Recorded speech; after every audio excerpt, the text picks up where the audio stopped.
was sinking down beneath my sorrow's ground,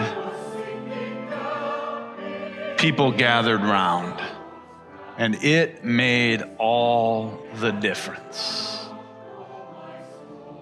One of the greatest forms of love is showing up. Sometimes that's all we can do is just show up. I've always been inspired by the Apache people in this regard. They have in their culture a tradition in which they take people who are afflicted and move them into the center of the community. To this day, the Apache people have a saying that the afflicted are holy. Once the afflicted were placed in the center of the village, everyone came and shared whatever they had to give. If they had a song, they came and they sang it. If they had a healing recipe, they cooked it and brought it. If they wove a blanket, they came and wrapped it around those who were hurting and afraid. Or they told a story, or they came just to sit with a person or a family so that they would not be alone. They came bringing hugs and sometimes smiles and sometimes tears.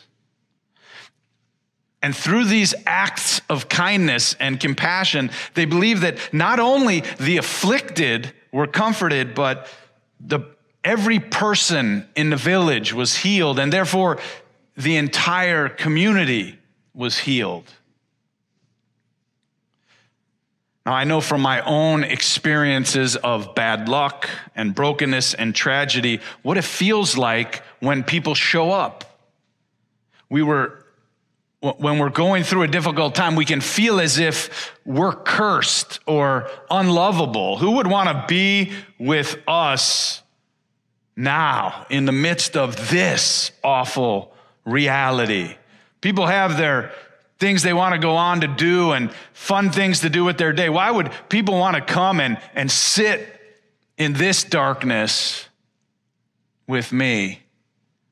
And so we can feel very alone. And so when people gather round, it signals that it's not true, that we're not unlovable, that we're not cursed. In fact, it tells us that we are loved. Even when we don't have the perfect words or we have nothing to bring, our very presence is enough. A therapist named Debbie Hall explains, when I was first hurled into an ambivalent presence many years ago when a friend's mother died unexpectedly. I'd received a phone call from the hospital that she'd passed away. Part of me wanted to rush down there right away, but another part of me didn't want to intrude on this acute and very personal phase of grief. I was torn about what to do. And then another friend of mine at the time, who was with me at the time, said, just go, just be there. And I did, and I will never regret it. Since that formative moment, I've never hesitated, she said, to be present with others, even for whom I could do nothing. She goes on, I sat at the bedside with other friends as a young man in a morphine coma to blunt the pain of AIDS-related dying, and we spoke to him about his inevitable journey out of this life. He later told his parents in a brief moment of lucidity that he had felt us with him. On another time, I visited a former colleague dying of cancer in a local hospice, she explains.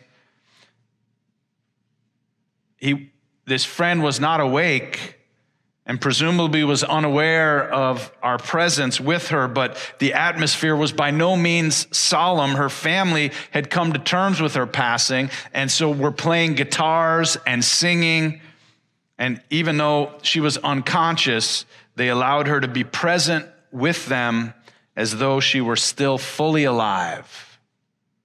Dr. Hall concludes, the power of presence is not a one-way street. It's not only something we give to others, it always changes me, and it always changes me for the better. This sense of reciprocity in giving and generosity is worth exploring. I'm thinking of Rachel Naomi Remen, who writes that the real question is not how can I help, but how can I serve? Serving is quite different from helping. Helping is based on inequality.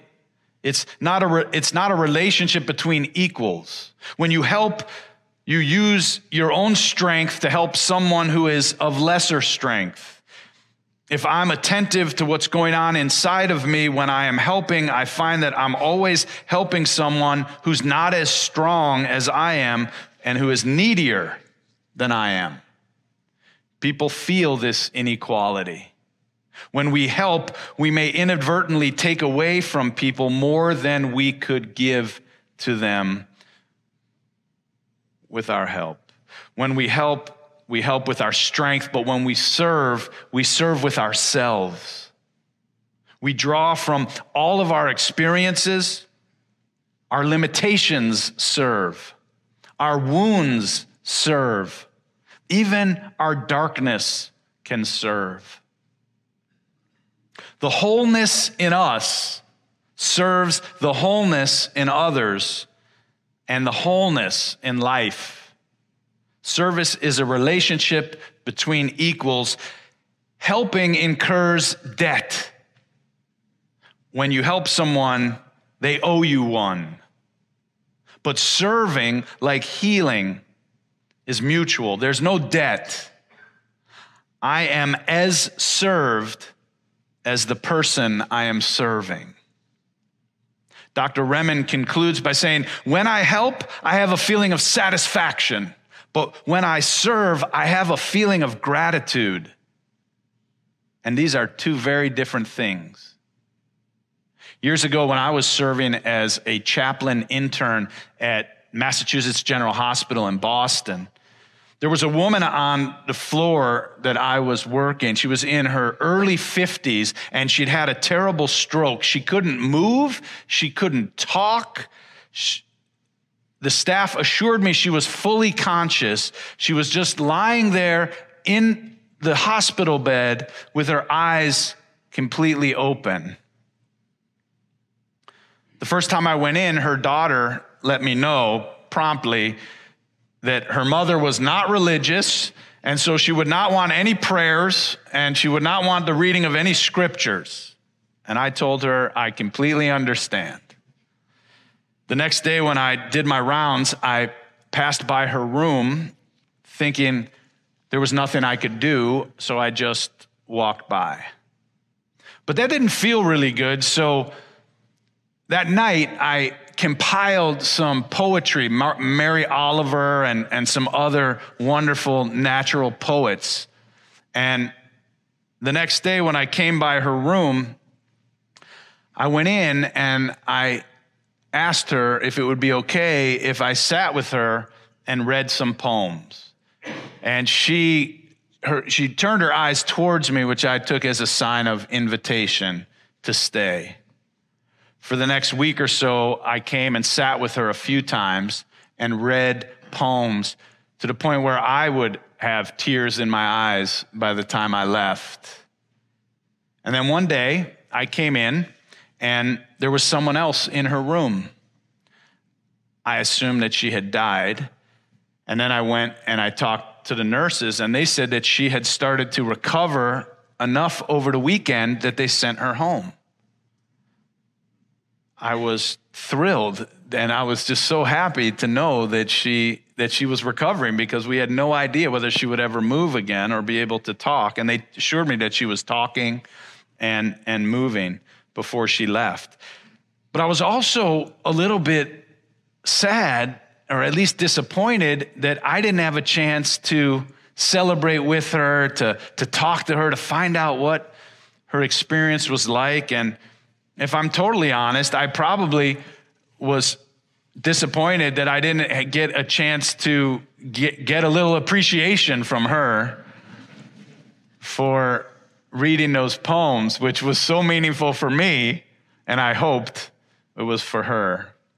To this day, I have no idea whether she enjoyed those poems, whether she even remembers, right? Whether I read poems to her or somebody came in or not. But I realized that since that experience, I walk through life with a little bit more faith in humanity, knowing that if I'm ever alone, immobile, but conscious, and living through one of the most frightening, sad experiences of my life, that some kind person might just show up and be a little ray of light in the darkness.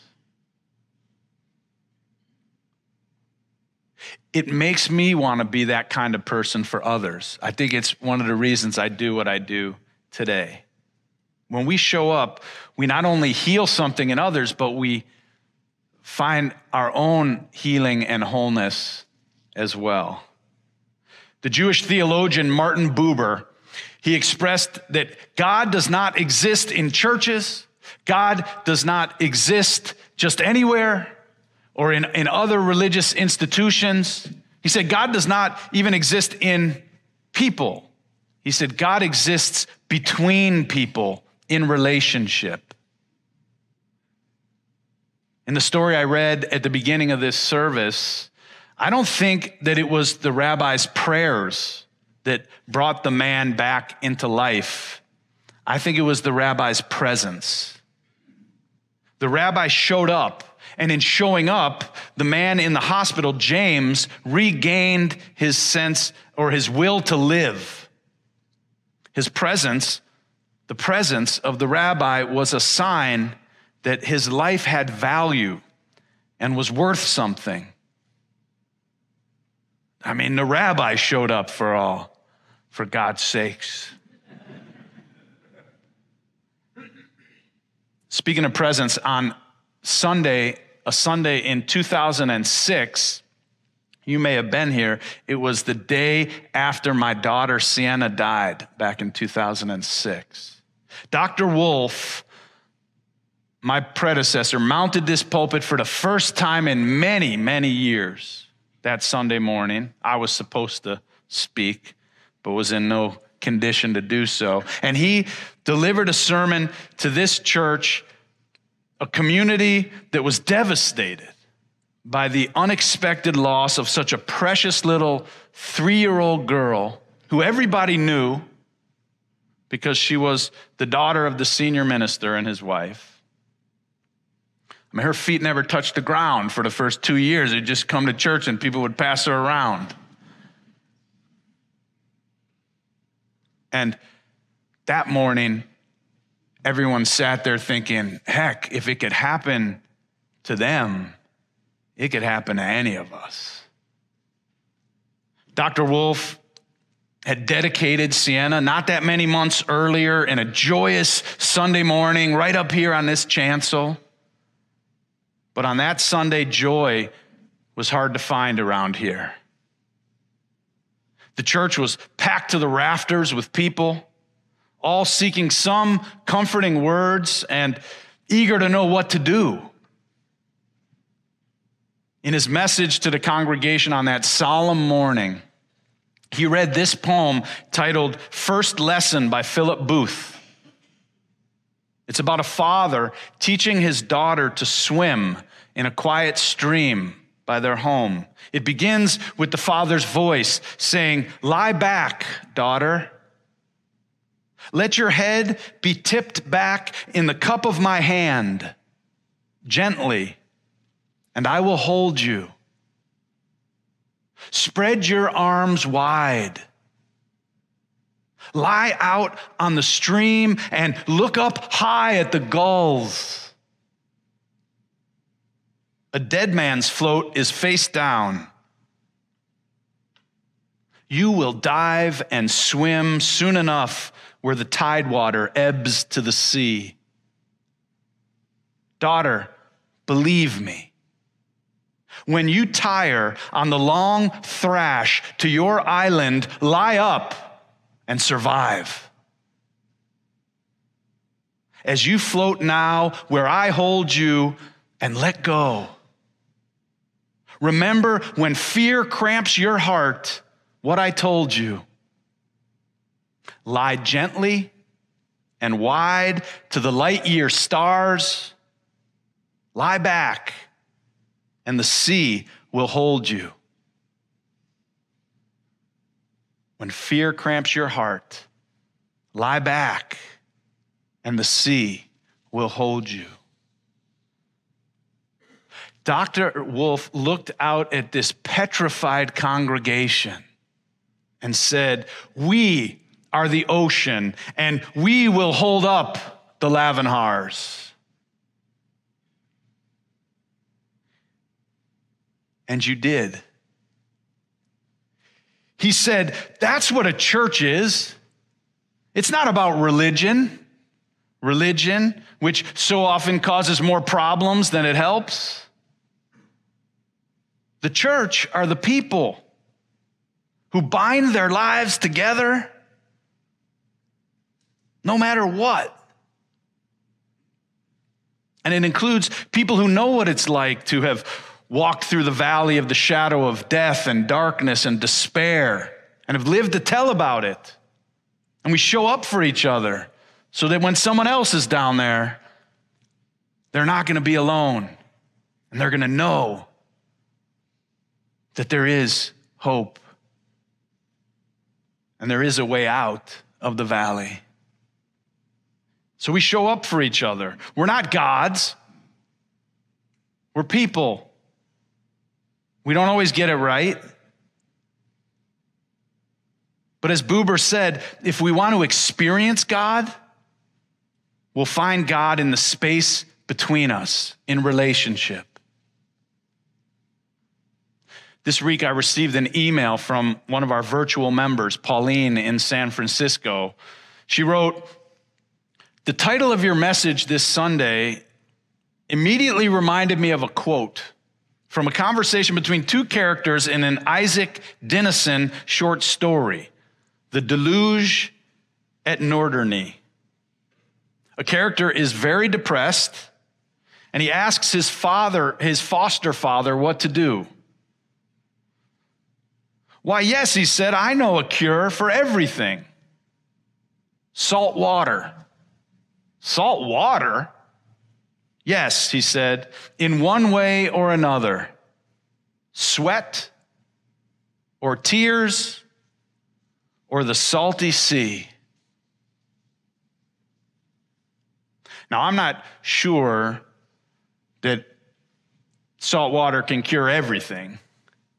But I will say, every time I go to the hospital to see somebody, they're hooked up to saline solution through an IV. So there is something to this. Sweat, tears, the sea, they can't necessarily cure a heart attack, but I'm pretty sure that one or the other can help cure a broken heart. When we've lost a loved one or a relationship, with our salty tears or the sweat of our labor, especially on behalf of each other, we are the ocean upon which a person can lie back and survive when they can't even see which way to go. When we show up, we are the salt of the earth for one another. Just as salt enhances the taste of food, many foods, we can be like salt by living in a way that enhances the lives of one another. There's a passage in the Gospel of Matthew that says, if salt loses its flavor or loses its savor, which it used to do back then because people, as it made its way across the world, it was always cut with other different kinds of herbs or different kinds of things. And so pretty soon it would get to you and you couldn't taste any salt in it. It says if salt loses its flavor or loses its savor, it's good for nothing. Life without this kind of human salt, life without a caring community in which to give and to receive, is an unsavory life. Being the salt of the earth means walking in love with others. So here at All Souls, we are so fortunate to have a long history of members of our congregation who help care for this community along with our ministers. Over the past 20 years, the care team has expanded and is now, we call it the Pastoral Care Partners, which includes a number of different teams and advocacy groups, all listed in the form, the resource guide that you were handed. I hope you'll take that home and keep that. We also have a 24-hour, 7-day-a-week phone line that they carry around to make sure that if somebody needs to reach a member of this church or a minister, that they can get a hold of somebody. It's amazing what they do. They visit members in hospitals, in nursing homes, in homes. They give people rides to appointments or go pick up medicine. They cook meals and bring them over to folks' homes. Some even surround us and sing for us or our loved ones when we're dying. I've seen an entire floor in the hospital at St. John's. Everybody, all the nurses, the doctors, people coming out of their rooms in wheelchairs, surrounding the bedroom of somebody, a member of our church, because they are being surrounded by our Spirit Song choir singing to them, knowing that these are some of the last breaths that person will take. And I've seen the anxiety and all the feelings and the tensions and the stresses and the family in the hospital room, not knowing what to do with this death and the bright lights and everything. And I've watched as the music goes, and I've watched people's bodies just relax and settle in to this moment at the end of life, and watched it become beautiful instead of scary. Watched it become warm instead of cold. It's an incredibly beautiful thing what our care teams do and our choirs. They knit shawls that we bring to people when they're dealing with chemotherapy or radiation, and sometimes baby booties and blankets for children when they're born. And we give them away to those who need them. Lots of different acts of love beyond belief. You could be a part of this as well. We'd welcome you being a part of this.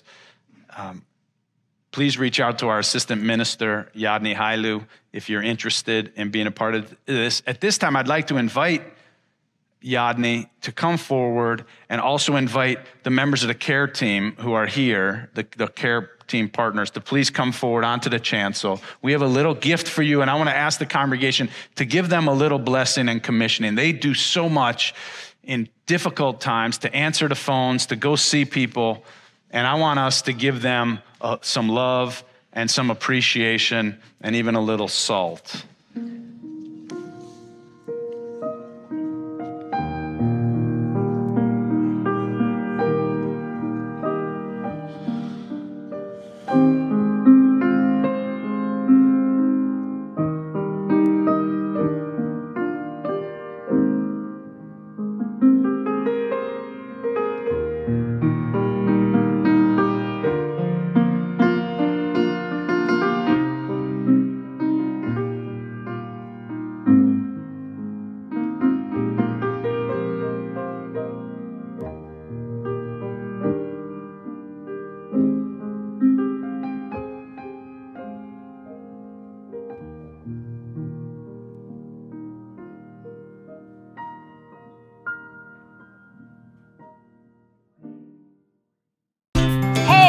We're so happy you're visiting with us online today.